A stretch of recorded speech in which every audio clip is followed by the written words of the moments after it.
Hi folks, Tim Newman with Soft Light Studios, and it's another warm, sunny, beautiful Friday afternoon in Columbus, Ohio. And that means two things. One, the rain is finally stopped and Noah can quit building Ark number 2. And as it's a Friday, it's time for living with Lightroom. As you may or may not be aware, Lightroom offers camera raw profiles that can be applied to your raw images within the Lightroom Develop module. Now, these profiles were not always in the easiest place to find, and they didn't always have the number of features that they have now. But profiles have really grown up in Lightroom, and they have become a tool that as a photographer, you should certainly consider. Let's take a look at profiles then and now. All the way back to version 3, Adobe has supported profiles within the Lightroom product.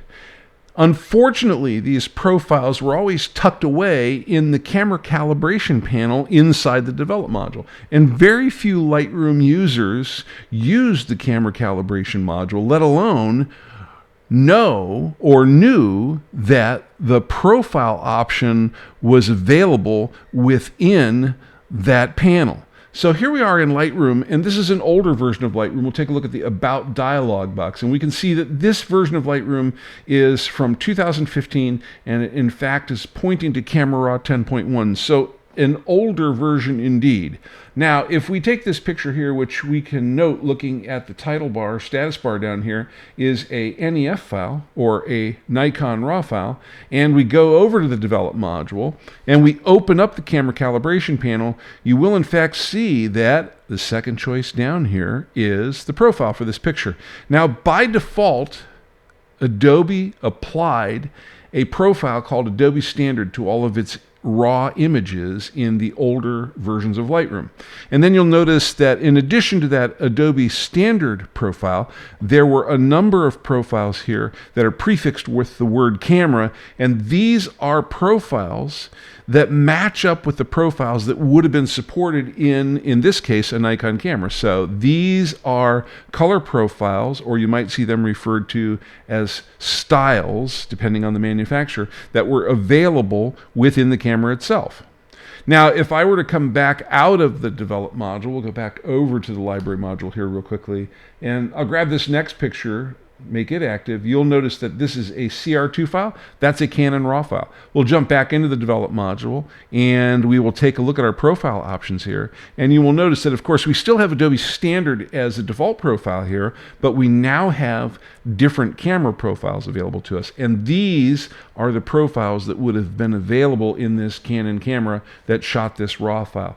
Last but not least, let's grab this picture here. This is an ARW file, whether you know it or not. This is a Sony RAW file. And if I come over here and look at the profile combo box drop down here, you will see that yet again, there is a third list of camera-based profiles that match up with the profiles that would have been available in this camera when you shot this picture.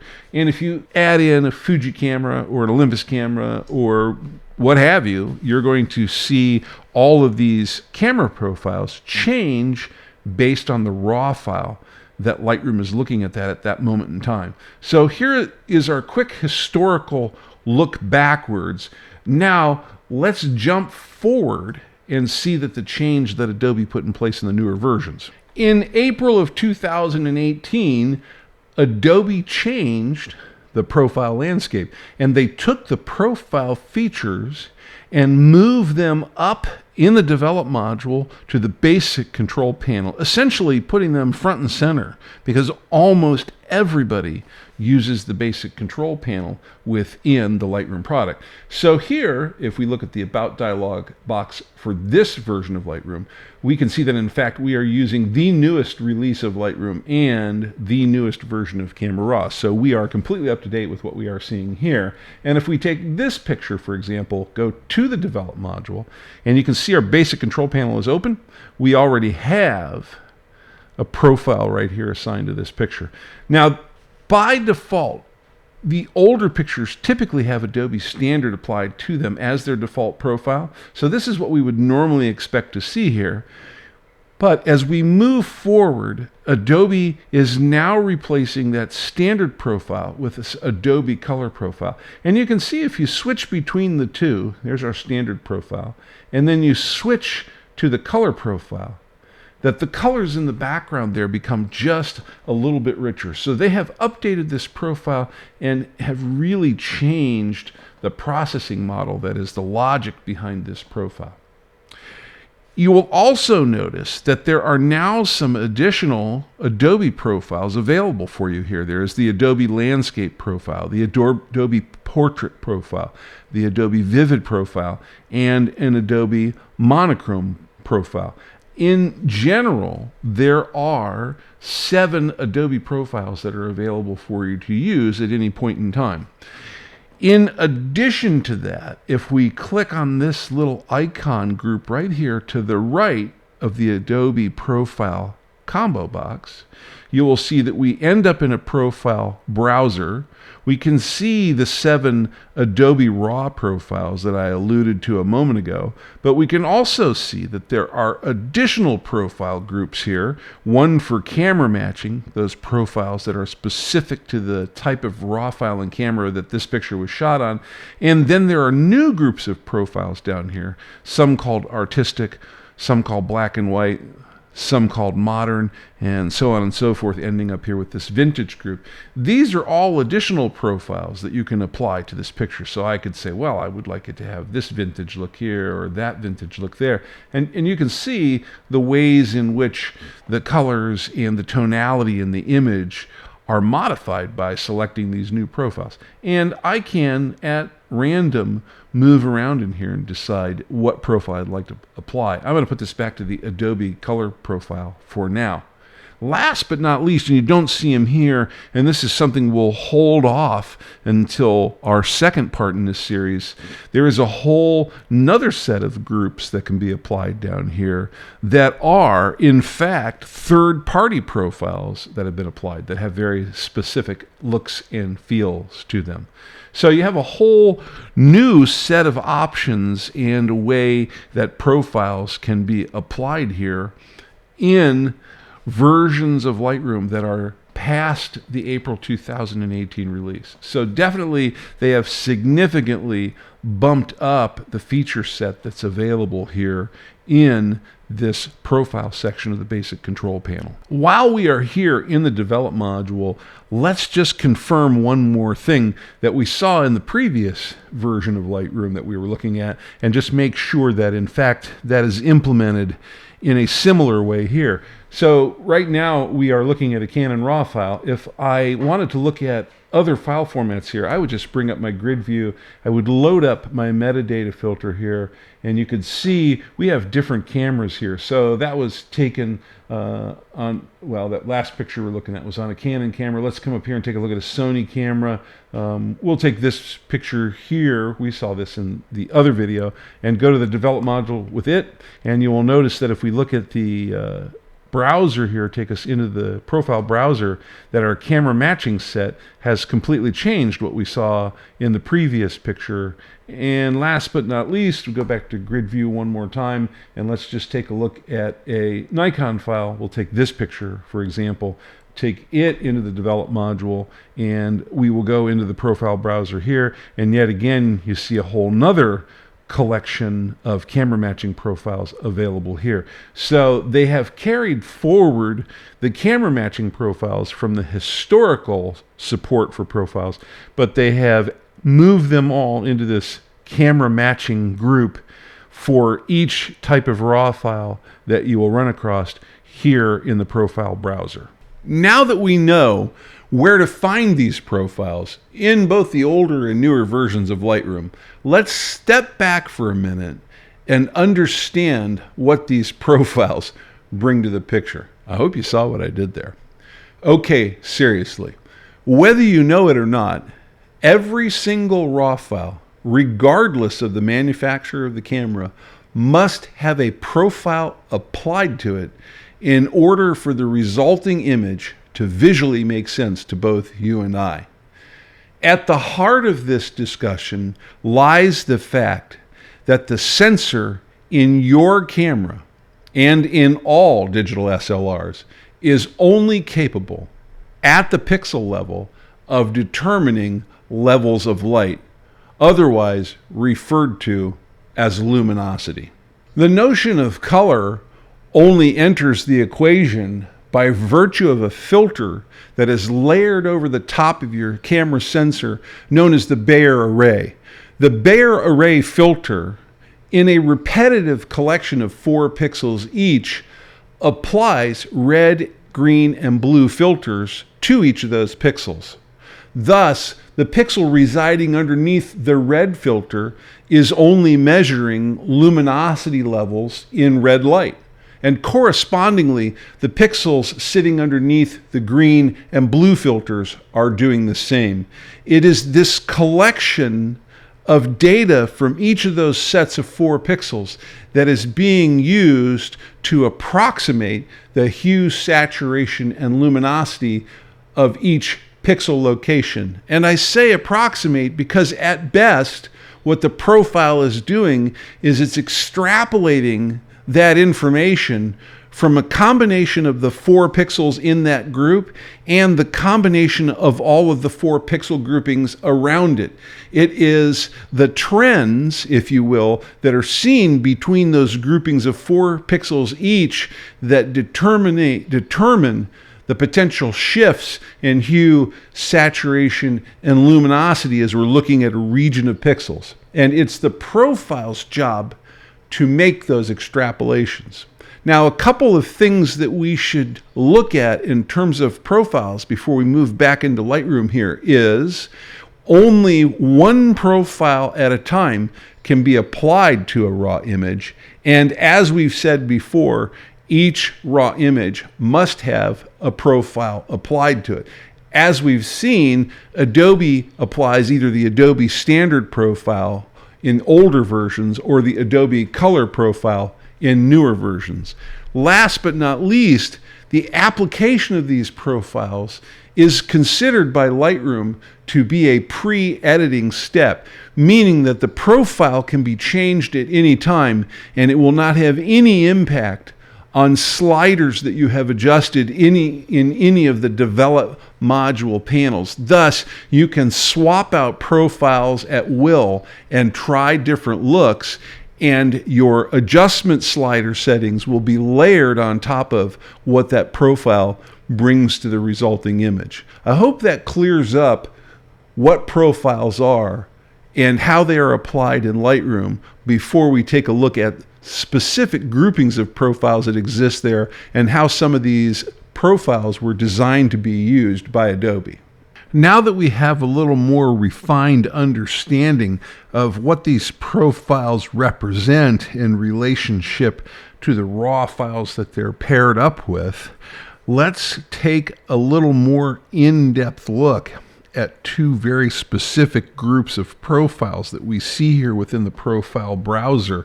The first ones that we would like to take a look at are the ones contained within the Adobe Raw group.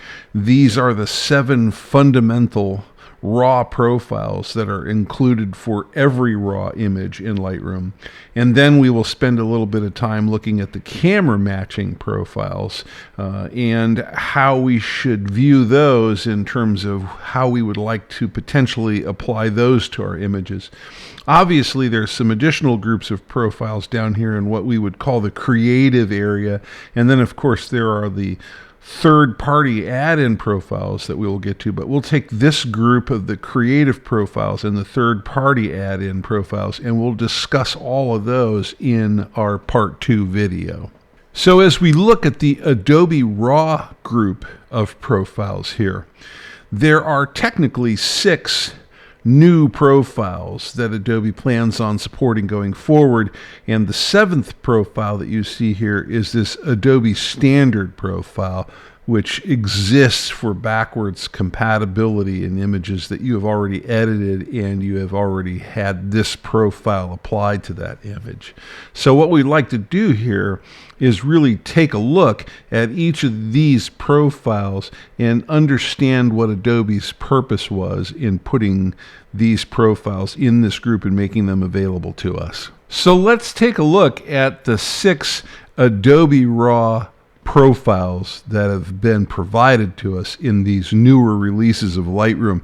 Now you'll notice that I just said 6, and when we look at this Adobe Raw group here, we're seeing 7, and that's because the Adobe Standard Profile has been kept in place to allow backwards compatibility to images that you have edited prior to adding in this new profile browser support in April of 2017. So the Adobe Standard Profile is what you might see applied to a lot of the images that you have previously edited. So let's work our way through the 6 new profiles. First up is the Adobe Color Profile. And the Adobe Color Profile was really designed to be the ideal starting place for just about any image. And if you talk to Adobe, what they will tell you is that this profile was designed to render the colors in the image in a relatively neutral way so that they most closely mimicked the colors and tones that you recall seeing in the original scene, with the assumption being that you want ultimate control over editing and adjusting your image and getting the final look that you're after. And that by not shifting these colors away from that neutral baseline, that really provides that control to you. Now, in comparison to the previous default profile, the Adobe Standard Profile, the new Adobe Color Profile tends to be just a touch warmer in the reds, yellows, and oranges, and provides just a touch of increase in contrast in the image. And it's also designed to do a better job of managing the highlights between color spaces. Next is the Adobe Monochrome Profile. And this profile was very carefully designed to be an excellent starting point for converting any image into black and white. And when we say converting, we say that loosely because in all reality, your image started off as black and white in the camera in the first place. But that technical point aside, it's important to note that this profile does slightly shift colors as they are converted to grayscale. So it is taking that color interpretation into account. And when it shifts these colors, it tends to take the warmer colors, your yellows, your reds, your oranges, and make them a little brighter, and take your cooler colors, your blues, your greens, your purples, and make them a little darker. In effect, really increasing the contrast range in the picture, but still leaving adequate room for adjusting the levels and curves in your image. Now, in addition to these first 2 kind of baseline profiles that we took a look at here, there are 4 more profiles that can be applied to our images. And the first one up is the Adobe Landscape Profile. And you'll notice as soon as I apply that profile to the picture, we are starting to see a little more saturation to all the colors in the image, and really seeing a boost in the vibrancy in the blues and greens. If you are a traditional slide film shooter and you shot Ektachrome Pro 100 for years because of the blues and greens that it gave you, then you'll find that you love this Adobe Landscape Profile because it tends to mimic what you would have seen in that slide film to a certain extent. Next up is the Adobe Neutral. Well, I can't speak tonight. Next up is the Adobe Neutral Profile, and its job is to dial back on the color saturation in the image and the contrast in the image, giving you what is essentially a flatter image with reduced contrast. And what it's designed to do is to give you the most amount of latitude for the editing steps that you'd like to perform.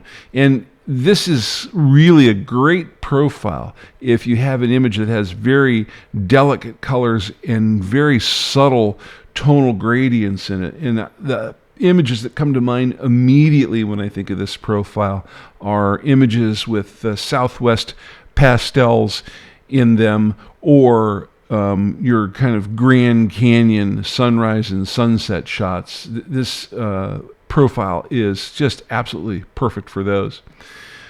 Next up here on the hit parade is the Adobe Portrait profile. And what I'd like to do real quickly is I'm going to go back and grab us a portrait image to take a look at. I think this one is probably ideal to take a look at this profile. And we're going to go back into the profile browser. And then I just want to take you and kind of look at landscape versus the portrait profile here, and just kind of give you a feel for how the image is shifting. Now, of course, it's subtle, but where you should be seeing the most significant effect of this profile is that it's tailored for really giving you a really gentle tone curve in the skin tone. So if you look at the model here, let's zoom in real quickly. That might be a bit of a push on the zoom right about there. If we look at her and we kind of flip through a couple of different profiles here, and then we come back to the Adobe Portrait profile, you notice immediately that the skin tones there are just a little subtler than they were in the other profiles, and it really lends itself very, very well to portrait images. Now, the last profile that we're going to take a look at here, and I'm going to zoom out real quickly before that profile, is the Adobe Vivid profile. And this Adobe Vivid profile is specifically designed to add vibrance and contrast to the image. So we should be seeing here, just switching from portrait to vivid, the yellows and the greens punching up just a little bit, but the skin tones being left alone. So if you're one of those photographers that tends to do a lot of environmental portraits in the outdoors with model subjects in those images, then you're going to find this Adobe Vivid profile to be really an excellent starting place for you. So the last group of profiles that we want to take a look at before we leave this part 1 of this tutorial series is the camera matching profiles. Now, I'm not going to go into the camera matching profiles a profile at a time. I'm going to talk about them generically because that's really the best way to consider these profiles.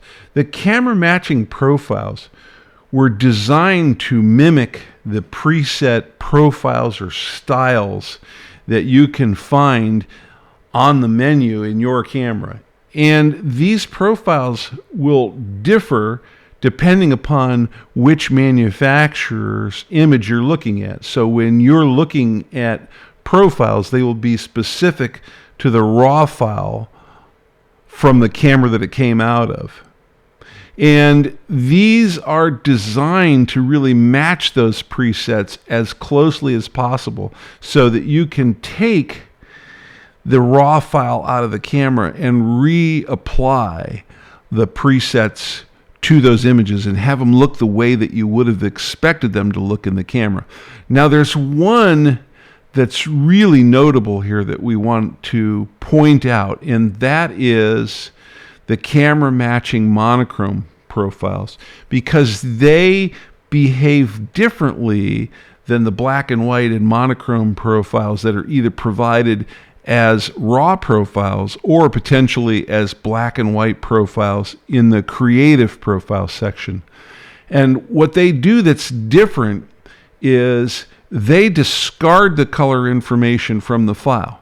So when we thought about the Adobe Raw profile up here that was a monochrome profile, we said that it paid attention to the color information and it shifted the warms brighter and the darks darker, or the cooler colors darker. In the camera matching monochrome profile, that's not the case. It just simply looks at the black and white data that's in the raw file. Now, that doesn't mean that you can't apply tone curves and split tones and filters and color swatches as local adjustments on top of that camera matching monochrome profile. But what it does mean is the black and white mix sliders that you may have become used to in the hue, saturation, luminance panel no longer exist because that data has been discarded. So you no longer can make those targeted adjustments to an area in a black and white image and have the corresponding color sliders move with it, because that data has been discarded. Okay, this wraps up our discussion on the raw profiles and the camera matching profiles. I have a few closing comments to make once we hop out of Lightroom here. Okay, let's wrap this video up. Hopefully at this point you have a solid understanding of where profiles can be found within the Develop module in Lightroom, and you have an appreciation for how profiles impact the raw file that they are applied to. And certainly we hope that you have gained an understanding of how profiles are really a pre-editing step and will have no effect on any other editing steps that you have taken in Lightroom, either before or after their application, and can be changed out at will without any ill side effects. Last but not least, we hope that you're excited for part 2 of this series, which will be coming up soon, where we will discuss the creative profiles that exist in Lightroom, and, very exciting for me, the notion of all the third-party profiles that are out there and the look and feel that they can quickly bring to your edited images.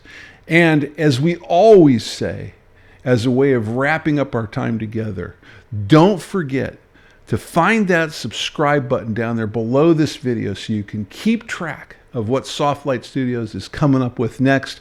And last but not least, remember, learning equals skills, practice equals mastery.